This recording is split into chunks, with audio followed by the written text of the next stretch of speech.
Bien, Crimen y Castigo de Dostoyevsky. Yo lo había leído en la edición de Alianza, edición de la traducción de Juan López Morillas, pero acabo de leerla de esta edición de Alba, que es realmente extraordinaria. Por donde se vea, esta es un libro muy bien hecho en todo sentido y la traducción de Fernando Otero Macías es impecable. Hay por ahí otras ediciones que están rondando, pues hay tantas de Crimen y Castigo, pero especialmente estas dos son las que yo recomendaría. Si bien hay una que suena mucho últimamente porque hay una editorial que hace libros muy bonitos y toda esta cuestión, quiero traerlo, pero no para recomendarlo, sino todo lo contrario, para advertir que no es una muy buena edición, que realmente es bastante floja. ¿Y por qué? Primero, porque esta no es una traducción directa del ruso, es una traducción cedida por EDAF para Alma. EDAF no era una editorial que alumbrara pues por sus traducciones, eran bastante flojas, así que y en su catálogo la editorial Alma tiene muchas traducciones cedidas por EDAF que pues son muy desafortunadas, especialmente, bueno, Crimen y Castigo, Ana Karina de Tolstoy, Cumbres Borrascosas, Orgullo y Prejuicio, todas esas son traducciones cedidas por EDAF. Esta ni siquiera viene del ruso, como decía, sino que es una traducción del inglés, que del inglés es pasada al español. Entonces ya por ahí empezamos mal, hay capítulos que no están completos, entonces no es la edición íntegra. Si bien la edición es bonita y toda la cosa, o sea, ya como libro, no es la edición que se recomienda, como estas dos, que son verdaderamente íntegras y realmente traducidas directamente del ruso. Listo, este fue el libro que leí, y de este libro es del que yo me voy a coger, a aprender, a agarrar para hablar, ¿no? A partir de este momento. Bien, el libro Crimen y Castigo es un libro que está dividido en 6 partes, más o menos. Cada parte tiene entre 6 a 8 capítulos. Bueno, habrá uno que tiene menos, u otro que tiene más. No, creo que 8, sí, 6 a 8, más o menos. De 5 a 8. Tenemos una primera parte en la que de una vez se nos da entrada a un mundo de tensión, de angustia, protagonizado por Raskolnikov. Raskolnikov, que va a ser pues, el personaje principal del libro, vive en una guardilla bastante diminuta, en condiciones pues, muy miserables, sin dinero. Él era un estudiante, abandonó la universidad porque pues, no tenía dinero, etcétera, etcétera. En esta primera parte no solo se nos va a presentar Raskolnikov con todos sus pensamientos, porque él desde ya empieza a introducirnos en una tensión sobre lo que quiere hacer, lo que desde hace un tiempo, un mes para acá, ha venido pensando, y es cometer un asesinato. En esa primera parte aparece Marmeladov, un tipo que es importante además por dos cosas. Desde Marmeladov se va a abrir la historia, una especie de flor, ¿no? Que es, para la llegada de la aparición de estos personajes. Pero Marmeladov también es importante porque de Marmeladov surge, de hecho, la idea de escribir una novela como Crimen y Castigo, que en un principio era una novela, o iba a ser una historia que se iba a llamar Los Borrachos, y Marmeladov era uno de sus personajes, sino el principal, no lo sé. Pero a partir de desarrollar la idea de Los Borrachos fue que surgió el Crimen y Castigo, ¿no? Pues tiempo después. Bien, Marmeladov es un tipo que Raskolnikov conoce en una taberna, y le empieza a contar una serie de situaciones de su vida, ¿no? Él es un borracho, lleva varios días sin ir a la casa, lo están esperando, es pobre, su familia es pobre, y su hija, que es aquí lo que nos interesa para la historia, su hija Sonia es una adolescente que se está prostituyendo, ¿no? Para ayudarlos en la casa. Esa Sonia, o Sofía, se nombra de las dos maneras en la novela, será importantísimo porque va a aparecer más adelante, ¿no? Otra escena importante de esta primera parte es el sueño, es un sueño que tiene Raskolnikov en esos momentos de angustia en los que vive pensando en si podrá o no llevar a cabo su plan de cometer un crimen. Y es el sueño en la que un tipo, un cochero, el dueño de una yegua, sí, es un cochero, llamado Mikolka, aporrea, golpea, tortura a una yegua, ¿no? Y se burla de ella, ¿no? Y invita a la gente que se suba a la carroza y mueve al coche y mueve y le pega, todo con una inquina y con una especie de posesión de la insolencia, ¿no? Del odio, ¿no? El odio acumulado, ¿no? Entonces maltrata a una yeguita que, pues, ese sueño es perturbador y que de hecho a uno lo acerca un poco con la anécdota de Nietzsche, ¿no? De cuando Nietzsche ve que alguna vez están golpeando un caballo y cae de bruces y abraza el caballo, y pues dicen que desde ahí empieza un poco la crisis mental de Nietzsche. Bueno, esos son los puntos de referencia. Y bueno, la primera parte terminará en la decisión que ya definitivamente toma Raskolnikov de ir a donde esta vieja que se llama Aliona, que es una prestamista usurera, y él casi que toma la decisión definitivamente de ir y cometer el crimen a partir de un diálogo que escucha a unos estudiantes en el que uno está hablando de la vieja y dice: matarla a ella sería hacerle un favor al mundo. Entonces, alrededor de eso él sigue pensando, él lleva pensando un mes en ese crimen, hasta que, un poco como empujado por esas palabras que escucha con el estudiante escucha, ¿no? No es que estén hablando con él escucha desde otra mesa. Toma la decisión y, bueno, va a cometer el crimen, pero lo que él no se esperaba es que el crimen se va a convertir en un crimen doble, porque él iba a matar a Leona, pero en el momento en que él está en el apartamento entra Lisabeta, que es como la hermanastra de esta vieja usurera, y pues lógicamente también se encarga de ella, ¿no? Las mata con un hacha de una manera bastante fría y cruel, ¿no? Bueno, desde ahí ya se empieza a configurar algo en la historia, y es que si bien él ha estado pensando y pensando muchas veces en el crimen, él actúa muy torpemente, ¿no? Entonces se puede teorizar un poco sobre el crimen, pero la acción del crimen, la acción criminal, la acción del delito es en realidad algo que se escapa del mundo pues, ya sea desde lo lógico y desde lo teórico, ¿no?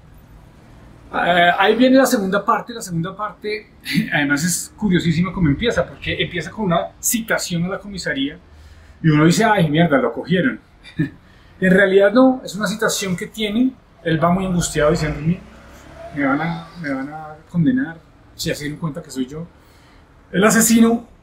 Pero no, la citación es porque la casera donde él está viviendo hace mucho que él no paga, ¿sí? Y pues reclama el dinero que se le debe, y entonces le hace una citación, ¿sí? Cuando él está haciendo la promesa de que va a pagar y toda la cuestión, pues él empieza a temblar, porque al lado están hablando del crimen de la vieja que pues lo están ya empezando a investigar, están hablando de lo que sucedió y todo eso. Al escuchar todo esto, él empieza a temblar y empieza a desvanecerse un poco, ¿no? A tal punto pues que llama la atención de los que están ahí, y es a partir de ese momento que él empieza a delirar. Esto es importantísimo porque a partir de este punto en la comisaría va a haber, si bien desde el principio tenemos una alta tensión en el personaje Raskolnikov, es desde aquí donde ya el lector entra a sufrir las mismas tensiones que está sufriendo Raskolnikov, ¿no? Y todo el tiempo uno se está preguntando, indagando, porque es una novela que hace preguntas, que lo pone a uno a preguntarse cosas. ¿Qué es la justicia? qué es el bien, qué es el mal, hasta dónde es aprobado el crimen, ¿sí? Hasta dónde es aprobada también el beneficio, ¿no? Porque qué tanto beneficiaba realmente la usurera esta o que no. Sí, porque la decían que era una usurera, pero al mismo tiempo le daba la posibilidad de que otros accedieran al dinero, etcétera, etcétera. Bueno, en fin. Entonces hay una cantidad de ser que es la justicia, cómo se debe condenar, etcétera. Bueno, bien. En esta segunda parte también aparece otro personaje que va a ser muy importante a lo largo de la novela y es, además es uno de los relatos más bellos sobre la amistad que hay, y es Razumijin. Razumijin, amigo de Dostoyevsky, que tiene el sueño de ser un editor, que traduce libros, que está muy metido en el mundo de las letras. Razumijin, de hecho, quiere decir en su raíz razón, el hombre que razona. Y Razumijin lo es, y lo va a hacer durante todas las 600 y pica páginas de la novela, como el cable a tierra de ese delirante Raskolnikov, ¿no? Y el cable a tierra incluso de situaciones muy, muy oscuras, muy tediosas a lo largo de la novela, y él siempre como que llega y de cierta manera soluciona un poco ese espesor, esa angustia en la que se está viviendo, ¿no? En otro momento que está Razumijin hablando y cuidando al delirante Raskolnikov, porque ya es enfermo, está delirante, realmente delirante, aparece otro hombre que viene a entregar un dinero que le envía la mamá y la hermana de Raskolnikov a Raskolnikov, la hermana Romina, ¿no? ¿Por qué? Porque la hermana se va a casar, está siendo pretendida por un tipo que se llama Lusin, y pues debido a todo esto, ellos van a viajar a San Petersburgo a visitarlo a él, y mientras le han enviado este dinero para ayudarlo con sus gastos y sus deudas. En el capítulo 4 de esa segunda parte hay algo, bueno, es la aparición de un médico amigo de Razumijin que se encarga de empezar a cuidar y a tratar médicamente a Raskolnikov. Y aparecerá otro personaje más adelante, que es el prometido de Romina, que es Piotr Petrovich, Lusin Piotr Petrovich. Él, pues es un tipo que desde el principio, cuando él lee la carta que le envía la mamá, o sea, Raskolnikov, cuando lee la carta que le envía la mamá, contándole todo esto y diciéndole que le va a mandar un dinero, Raskolnikov, desde que lee esa carta, dice: no estoy de acuerdo con este tal Lusin, y esta boda no se va a llevar a cabo, esto no va a suceder. Y se empeña en que va a ser así, definitivamente. El tipo va y lo visita, Peter Petrovich. Lusin va y visita en la guardilla a Raskolnikov, y desde el principio pues ninguno de los dos se cae nada bien, ¿no? Y ya ahí también surge una nueva tensión. Es una novela llena de tensiones, ¿no? Entre los personajes y entre los pensamientos, la mente de Raskolnikov, ¿no? Y aquí hay algo importante, ¿no? Hay un momento en el que Raskolnikov abandona su guardilla y sale a caminar, y se mete también nuevamente, ¿no?, en otra taberna, ¿no? En esa taberna él se encuentra con un oficial que es Sametov, no sé cómo se llama, ¿sí? Y hablando hay varios, es un diálogo largo, entre palabras y palabras llega un momento en que están hablando de lo del crimen de la vieja, y este tipo, lleno de angustia y delirante, pues dice: ¿y qué si yo hubiera sido el que la mató? Entonces ya siente, ¿no?, el peso de la culpa, ya se le ve, porque es una novela sobre la culpa en últimas, ¿no? Todo el tiempo, desde que él comete el crimen, se le ha acentuado la culpa, y esos delirios que él empieza a vivir, todos están, digamos, alrededor de la culpa, ¿no? No el remordimiento, que es distinto, porque jamás siente remordimiento.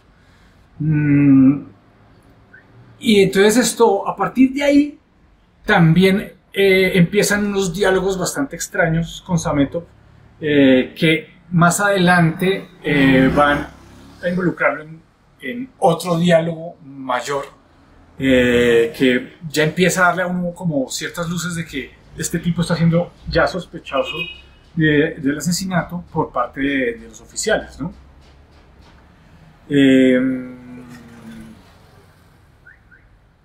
Cuando él termina de hablar con este Sametov, él va en su delirio y en su angustia de haber hablado con él, con el oficial este, va nuevamente al apartamento de la vieja. Y cuando va al apartamento de la vieja, sube y pregunta, porque hay unos tipos arreglando el apartamento lo van a poner en disposición pues, para nuevos inquilinos. Y él llega y pregunta, ¿y aquí es donde estaba la sangre? ¿Aquí es donde sucedió el crimen? Sí, y claro, llama la atención de todo el mundo, pero pues por sus harapos, su condición también patológica y sus movimientos y todo, pues todos los que están ahí, el portero del edificio y todo, pues llaman la atención y de hecho dicen, deberíamos mandarlo a la comisaría. Pero pues no, dicen, no es más que un vagabundo y dejémoslo ahí. Y dejan que se vaya. Pero cuando él está saliendo de ahí de ese edificio donde está el portero, pasa un carruaje. Y ese carruaje va a ser otra vez el retorno a esa figura que antes había salido, la de los borrachos, la de Marmelado. Pues aparece que este carruaje atropella a Marmelado y este viejo cae en la calle. Raskolnikov va, lo ayuda, lo reconoce, lo ayuda y lo lleva hasta su casa. Él sabe dónde vive porque anteriormente lo había acompañado cuando habían estado en la taberna a la casa donde vive con su esposa, ¿no? Y con 3 niñitos. Cuando lo lleva, lo dejan ahí, la esposa empieza pues a gritar, la esposa sufre de tisis, está con la cara llena de brotes y se la pasa tosiendo. El caso es que, bueno, esas son escenas bastante miserables y bastante tristes, de hecho, ¿no? Todas suceden en un ambiente bastante triste. El caso es que Marmeladov muere y en ese momento de la muerte, pues, es donde conoceremos a la esposa realmente bien, la conoceremos bien, aunque ya había aparecido, que es Katerina Ivanovna, y donde vendrá Sonia. Sonia es la hija de Marmeladov que se prostituye para ayudarlo a él y a su mamá. Y Sonia aquí aparecerá y se volverá un personaje completamente importante de aquí en adelante en toda la novela.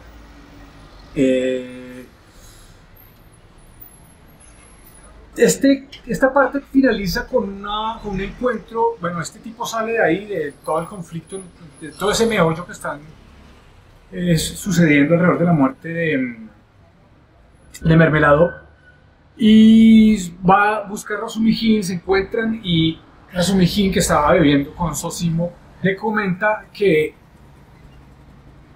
Zosimov había hablado con este Sametov, el oficial, y le comentó que había escuchado a Raskolnikov de una manera bastante extraña, y empieza a generar ciertas sospechas de Raskolnikov, ¿no? Esa es el final en esa fiesta, mientras hablan Raskolnikov con Razumihin, ¿no? Y la tercera parte ya empieza con la visita de la madre y de la hermana. Es muy importante algo, y es que a lo largo de toda la novela, ese pequeño lugar, esa guardilla en la que vive, ese camastro en el que duerme Raskolnikov, ese pequeño habitáculo ahí donde, ¿sí?, ese cuartucho, ese escenario constante de la novela, ¿no? Y ahí llega todo el mundo, ¿no? Ahí llega el tipo que le da el dinero de la mamá, ahí llega la empleada de la casera, a veces preguntándose si ya ha comido o no ha comido, ahí llega su amigo Razumihin, y en esta tercera parte, que inicia con la visita de la madre y la hermana, pues inicia justamente en esa guardilla, que que lo visitan y bueno, todo pasa. Hay un momento en que de hecho uno dice, pero ¿dónde cabe tanta gente en este lugar tan pequeño y tan miserable, ¿no? Razumihin se ha dedicado a cuidar la enfermedad de Raskolnikov, sus delirios y su angustia, ¿no? Y todo el tiempo está muy al tanto de él. Y él le promete a la mamá de Raskolnikov, perdón, y a la hermana, a Dunia, que él se va a dedicar a estar muy pendiente, que de hecho lo ha estado, y les va a dar información a ellas de todo porque Raskolnikov no quiere estar al lado de nadie, ¿no? Aquí pasa algo y es que este Lushin, el que va a ser el prometido de ella, antes de que Lushin existiera o apareciera en la vida de Dunia, existió otro hombre que es Svidrigailov, que aparecerá más adelante, que fue un tipo que en cierta manera estaba dándole lugar de trabajo a Dunia para ayudarla, pero el tipo empieza a perseguirla y se le declara pues de alguna manera, y esto pues hace que haya un escándalo con la esposa de ese señor, que es Marfa Petrovna, algo así, yo ni me acuerdo, Marfa Petrovna, si no estoy mal. Entonces, claro, cuando la mamá de ella llega, porque bueno, Marfa Petrovna hace un escándalo alrededor y trata a esta Dunia de lo peor, la quiere por debajear socialmente, dándole mala fama, ¿no? Pero después el mismo tipo reconoce que él fue el que la cortejó y la quería, pues, y ella reconoce que sí, que definitivamente había sido él y no ella, y pues restauran esa mala fama de la Marfa Petrovna, yendo de casa en casa diciendo que no, que en realidad ella no era una mujer una sinvergüenza ni nada de eso. Pero bueno, cuando la mamá de Raskolnikov llega con Dunia, con la hermana, le dicen que Marfa Petrovna ha muerto. Y pues parece que está implicado en la muerte de Marfa Petrovna Svidrigailov. Svidrigailov, no sé si pronunciará así, pero...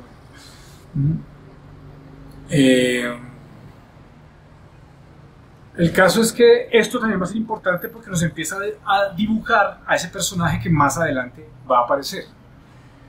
Ahí ellos mantienen unas discusiones con la hermana, Raskolnikov, la hermana y la mamá, y Raskolnikov le dice algo a la hermana con respecto a lo que va a ser lo que ella espera que va a ser su prometido Lushin. Es que él le dice, no, tú no te vas a casar, ese matrimonio no, por donde se vea es una estupidez, además porque el tipo en la carta se refiere, que le mandó la mamá, la mamá le cuenta que se había referido a Dunia de una manera y es mejor siempre casarse con una mujer pobre porque con eso de alguna manera va a estarle agradecido a uno todo el tiempo. Entonces Raskolnikov lo lee de una manera con desprecio, ¿sí? Entonces le dice a Dunia, yo puedo ser un canalla, tú no tienes por qué serlo. Y eso ya da un carácter general de lo que va a ser primero su sentido protector frente a Dunia y su estado en el que empieza él a destaparse y a descubrirse a sí mismo, ¿no? Con lo que está pensando, y pues más adelante va a haber... La novela está llena de monólogos y de comentarios y de diálogos interiores de Raskolnikov, ¿no? En ese momento, en el capítulo 4 de esa tercera parte, si no estoy mal, sucede algo y es que Sonia, la hija de Marmeladov, el que murió, va y lo visita como agradecimiento. Porque bueno, aparte de eso se me olvidaba decirlo, cuando muere el tipo, los 30 rublos que le habían llegado por parte de su madre y de su hermano, y sin dinero y sin nada, los 30 rublos que él tiene, que le llegaron, que le dieron por parte de su mamá, pues él apenas ve el accidente, él le da esa plata a Katerina Ivanovna, que es la mamá de Sonia. Entonces Sonia en este momento llega, en el capítulo 4 de esa tercera parte, llega a visitar a una persona más que llega a Zabordilla, a ese cuchitril, a Raskolnikov. Ella averigua dónde vive y le dice que pues lo que pasa es que tanto Caterina como ella pues quieren invitarlo al funeral y después a la comida pues de post entierro, ¿no? Post funeral. Y en ese momento pues se conocen Sonia y él, ya empiezan a hablar, y de una manera muy bonita él la hace sentar al lado de su hermana, de su madre, y las presenta, etcétera, pero sin ningún tipo pues de vergüenza frente a lo que uno habitualmente pues ve en ese tipo de reuniones con su familia, una mujer pues que se está prostituyendo, ¿no? Porque pues Raskolnikov nunca ve con malos ojos lo que ella hace. Raskolnikov ve con malos ojos lo que hacen otros, ¿no? Entre ellos lo que él también hace, pero lo que ella no, ¿no? En últimas ve la bondad de ella hacia bueno, el tipo que murió, el papá, Mermelado, y hacia su mamá, ¿no? Y los 3 niñitos que viven con ella, que son, ¿sí? Pues son su familia, son sus hermanitos aparte, ¿no? Bueno, son hijos de Caterina. Hay algo que sucede más adelante, todavía en esa tercera parte, y es que por medio de conversaciones y todo esto que ha venido sucediendo con Raskolnikov y Razumijin, que él ha dicho que ha hablado con este que lo escuchó hablar y que dijo con el que Raskolnikov había dicho, y que si yo hubiera sido el que mató a la vieja, pues que él le ha empezado a decir que hay personas que pueden estar sospechando de él, y uno de esos es Porfirio. Porfirio es uno de los el juez o el encargado de resolver ese caso, y un día Raskolnikov le cuenta a Razumijin que él tenía empeñadas unas cosas en donde la vieja que mataron. Entonces Razumijin le dice, ya entiendo todo, ya entiendo por qué tu angustia. Claro, pues es que estás, en cierta manera, tú pues tenés tus cosas allá y todo eso. No, te voy a llevar a donde Porfirio, que además es un tipo muy inteligente, muy brillante, y de paso le cuentas para ver si tú puedes redimir esos objetos que son de tu propiedad, ¿sí? Y lo lleva a la casa de este Porfirio, y Porfirio Petrovich termina siendo un tipo sagaz, inteligentísimo, pero además cínico, ¿no? Cínico no en el sentido directo, sino indirecto, porque solo juega con lo dialéctico, con lo dialógico y con el pensamiento a estar dándole vueltas a una situación, ¿no? Y cuando se conocen, pues empiezan a hablar. Este tipo, Raskolnikov le cuenta lo de los objetos que tenía empeñados, y este Porfirio le habla de un artículo que ha leído de Raskolnikov, que publicó hace 2 meses, y que Raskolnikov de hecho no sabía que se había publicado. Y ese artículo se llama Sobre el crimen, y es en ese artículo donde vamos a encontrar muchas de las cuestiones que motivaron a Raskolnikov a llevar a cabo el crimen. Y pues yo supongo que también es ese artículo el que nos da explicación un poco de lo que significa una novela como Crimen y Castigo. Básicamente son, ese texto se puede resumir en 2 cosas, y es que existen seres ordinarios y seres extraordinarios. Los seres ordinarios son los que van por ahí por la vida como cualquier otro, y no todo lo que hagan siempre será condenado. ¿Por qué? Porque no tienen nuevas ideas, porque no tienen nada nuevo por decir, porque no tienen un sistema de pensamiento realmente. O sea, no, son seres ordinarios, del común y del corriente, mediocres. Pero existen los otros que son los seres extraordinarios, que son los que tienen algo para decir. De ahí están pues, los novelistas, los estetas, los filósofos, los políticos, etcétera, etcétera. Y él dice que esos seres extraordinarios, en su capacidad y en su diferencia de tener algo nuevo por decir, ya está justificado el crimen. Ellos pueden cometer un crimen, y en lugar de llevarlos a la hoguera o a la horca ¿sí? Esos crímenes están justificados y casi que merecen el reconocimiento, sino el aplauso. Sí, bien. Y todo esto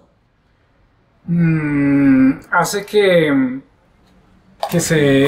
uno se se dé cuenta que, pues, sin duda, Raskolnikov es un personaje que premedita muy bien sus actos, los piensa muy bien, los ha, de hecho, de una manera estética y teórica, él ha creado su crimen, ¿no?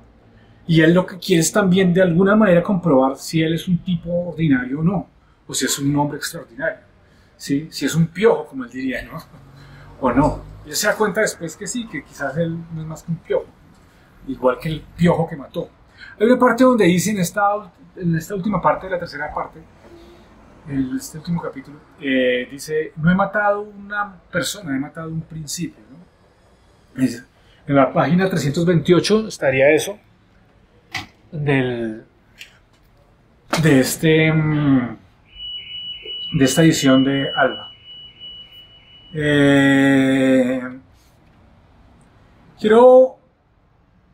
Cuando están hablando con Porfiry Petrovich, hay frases como estas, ¿no? El que tiene conciencia sufre al caer en la cuenta de su error. Son frases que él le dice a Raskolnikov y que llevan mucho peso cuando Raskolnikov las escucha, porque parece como si fueran flagelos que este tipo, ¿sí?, de una conversación que parece normal, le está soltando, está deslatigando, instigando a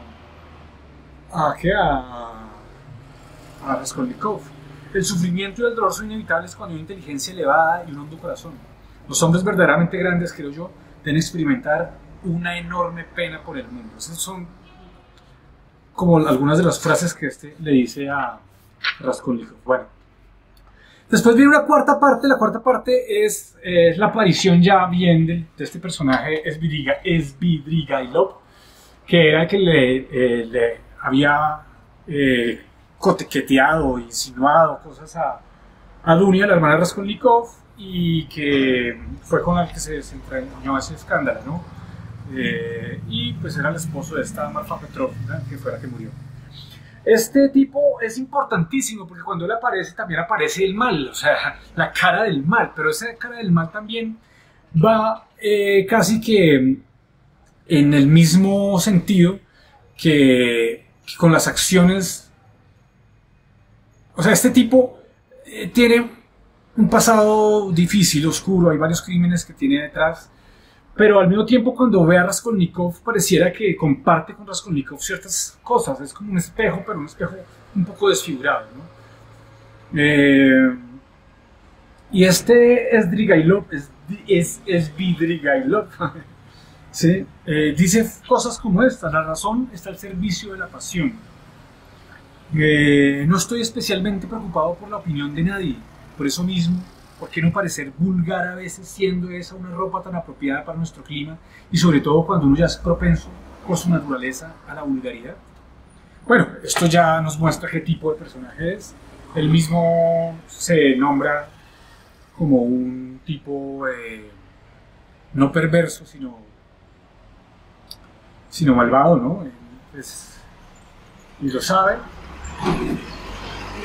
Pero Svidrigailov al mismo tiempo comete actos de bondad y también ha ayudado a gente, cosa que ha sucedido con Raskolnikov también, en el caso, digamos, de lo del accidente, en contraposición también con lo del crimen, ¿no?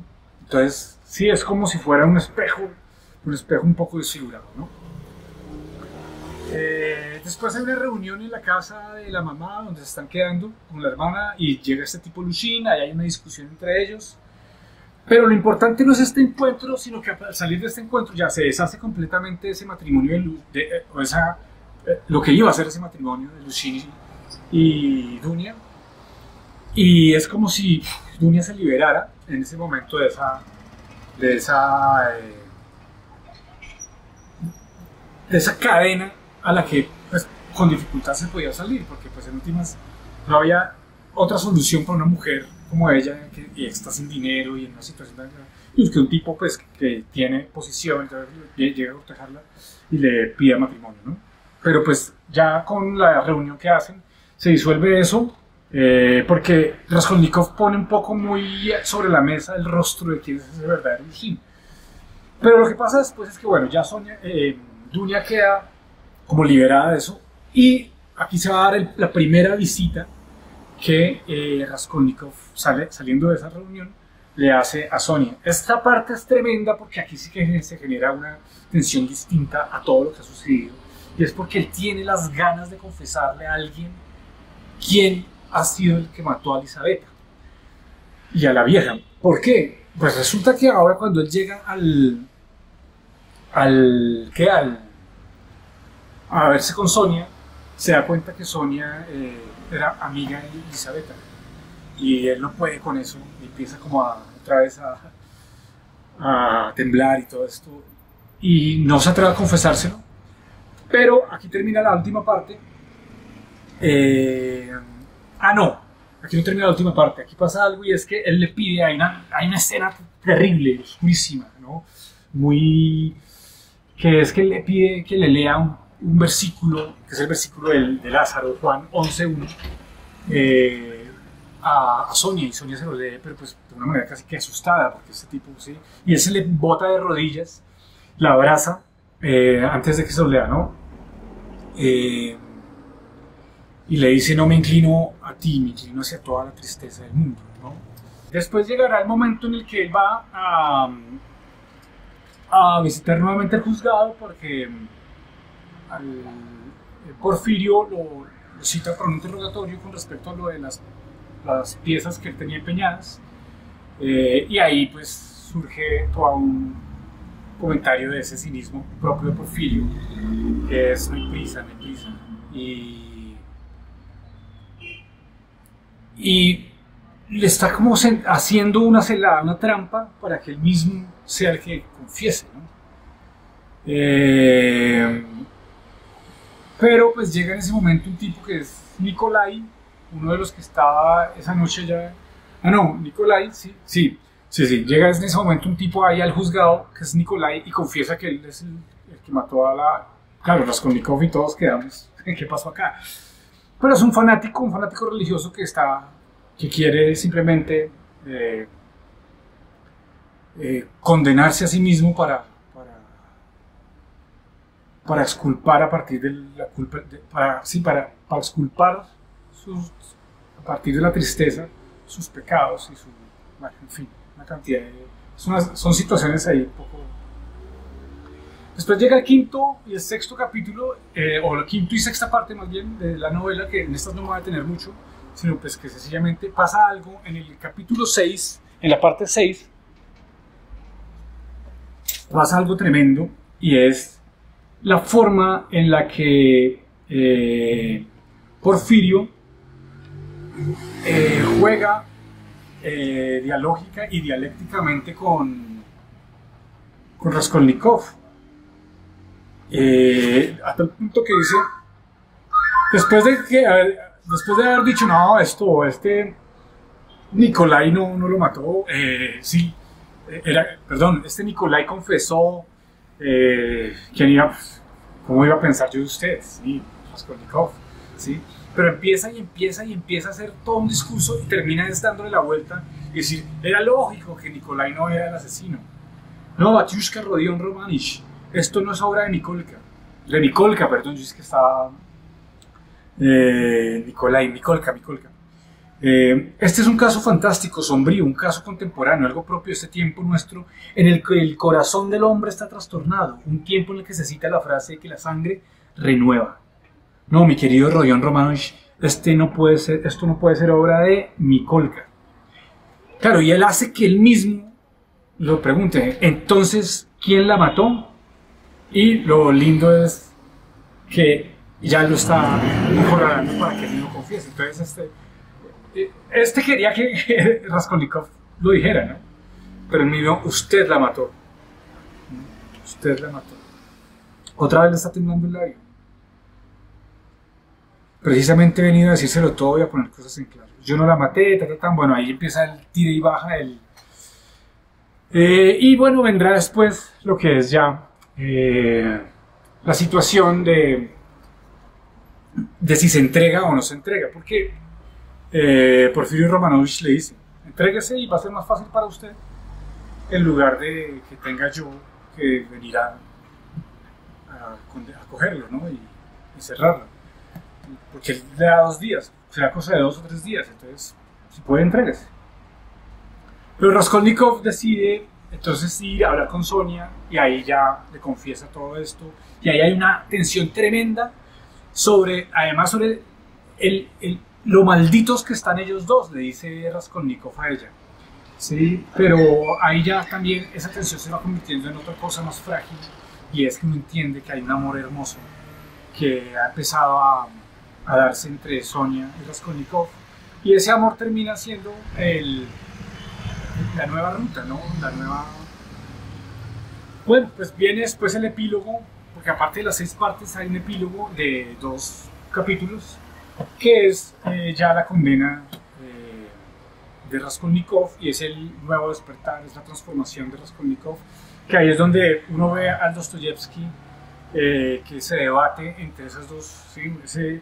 ese que se debate entre esa figura nihilista, que de hecho el nihilismo está citado 2 veces en toda la novela, esa voluntad de poder también muy nichada, ¿no? Que está un poco configurada en la figura de Raskolnikov, pero también está ese Dostoyevsky que muere a todo eso, que entierra todo eso y que bajo una experiencia personal, que de hecho Crimen y Castigo fue escrita bajo una experiencia personal, porque él fue condenado a trabajos forzados luego de haber participado en mitines en contra del zar durante 4 años, Raskolnikov durante 7 años.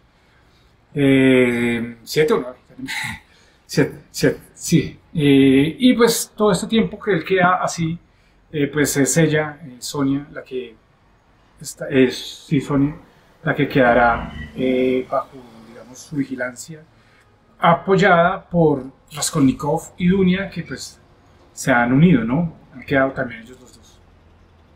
En fin, es una novela de múltiples contextos, contornos, de múltiples, sobre todo, formas de pensar lo actual, ¿no? La actualidad, la política, las humanidades, el miedo, la justicia, la culpa, pero sobre todo la bondad. ¿Qué entendemos por bien? ¿Qué entendemos por maldad? Y hasta dónde es justificado un acto que vemos como malo, o hasta dónde es justificado también un acto como bueno. Porque también lo bueno se premedita, ¿no? Entonces lo bueno no es tan bueno. Detrás de lo bueno también hay siempre una recolección de algo, una intención de algo, ¿no? Entonces, hasta dónde lo bueno es bueno, hasta dónde lo malo es malo, etc. Esto es realmente una escultura. Y esta es la edición que hay que leer.